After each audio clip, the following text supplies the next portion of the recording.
Let me ask you about China then. The Prime Minister this morning said those looking to threaten and coerce Australia have a one-way bet on each way elbow. He went on to say this is the problem with Labor. They always look to appease. Now, from your mind as Foreign Minister, is that in the national interest if Labor wins in a few months from now for the government to portray Labor as being compromised by China? Well, there is a number of discussions which have been occurring in recent days on this issue, and I heard you speaking to, I think it was Andrew Clennell earlier, about some of the discussions that have occurred, including in estimates last night. But what I would say is that it is essential. It is essential for those who wish to govern our nation to be clear and to be consistent, as we have done, in the approach that we take on these issues in Australia's national interests and to protect Australia's national security. So will you be consistent with the Prime Minister then and say that Labor would be willing to appease China? If you're going to be consistent, why don't you reiterate what the Prime Minister says? It sounds like you're uncomfortable with that language.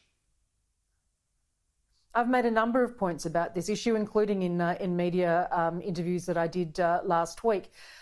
Australia has been explicitly clear as a government, and we have been explicitly clear as a government, that we need to take steps that are in Australia's national interest consistently and clearly, that we need to protect Australia's national security. I heard the Defence Minister in question time today talking about the defence situation that this government inherited in 2013, about which I know something, having been Defence Minister for over 3 years, in terms of the repair that needed to be done to Defence's investment program, frankly to the state of personnel numbers and a range of other issues. That was what we inherited from the previous government. But ultimately, sure, but our priority, you've just met with Tony Blinken. Australia's national interests.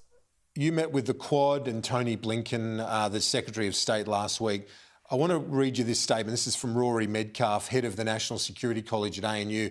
He says Australia's national interests require the Foreign Minister to reassure her Quad counterparts they can have confidence in Australia as a security partner, no matter who wins government.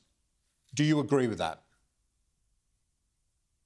I haven't seen that statement by Rory Medcalf, and I am a great admirer of his work and of the work of the National Security College.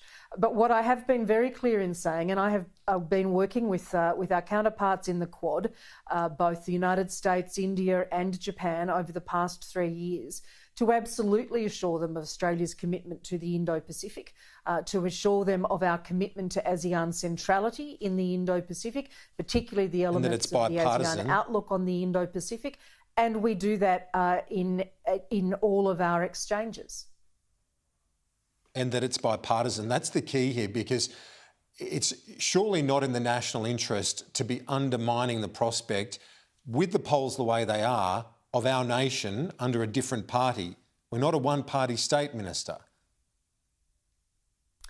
Far from. And the Australian democracy is a strong and robust and vibrant democracy, and I take great pride in that. It's a very different democracy from the one you might read about, for example, in the joint statement from China and Russia, which was issued after the meetings of President Xi and President Putin. But Kieran, sure, but as a government, we have an obligation to convey to the Australian people. But isn't it incumbent upon you and your government to say this is bipartisan territory? You have got a solid partner regardless of who wins the election. Well, we do have a solid partner in Australia, Kieran, and I've been extremely clear about that. And I have been working, as I said, with counterparts in the Quad, multiple other groupings, both formal and informal, over the last 3 years, in fact 6 years, including as Minister for Defence, on prosecuting the case for Australia as a solid partner. But you've got your government, your members of the Cabinet, the Prime Minister, the Defence Minister, others, saying that China's chosen Anthony Albanese. Well, Kieran, I think it is legitimate for governments and for members of this government to point out areas, as I just said, the Minister for Defence did in question time today in a short grab that I saw, to point out areas where we believe that there are differences in approach, and ultimately we have to work with the material that's on the record. And the material that's on the record, Kieran, in relation to defence, for example, is the situation that the previous Labor government left us with in 2013, for example. The other material is that Anthony Albanese met with Secretary Blinken last week, with Kurt Campbell last week, with the Japanese ambassador last week. It is bipartisan territory when we're talking about China, and the government is clutching at straws, isn't it? I don't agree, Kieran, that it is not in the role of the government to indicate where we believe our strengths lie and where we believe our record stands. We are consistently doing that. Now, you speak about the Russia-China no limits relationship. When it comes to Australia's response to that, this looks like a response to our own alliances in our region. How worried are you by that situation where you've got Xi and Putin cozying up, and particularly with this flashpoint right now as we begin our conversation in Ukraine?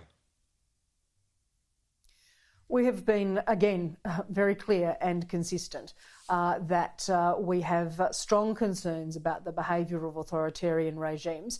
Frankly, no matter where they occur, Russia and China are two examples, but it is also important to note that we have seen, for example, missile tests from the DPRK in the last month, which are in complete breach of UN Security Council resolutions and sanctions, and would add to our concerns about the behaviour of authoritarian regimes. We've been clear that we do not and cannot support behaviours from authoritarian regimes that seek to coerce, that seek to intimidate other countries that they wish to control. And that manifests itself in a number of ways.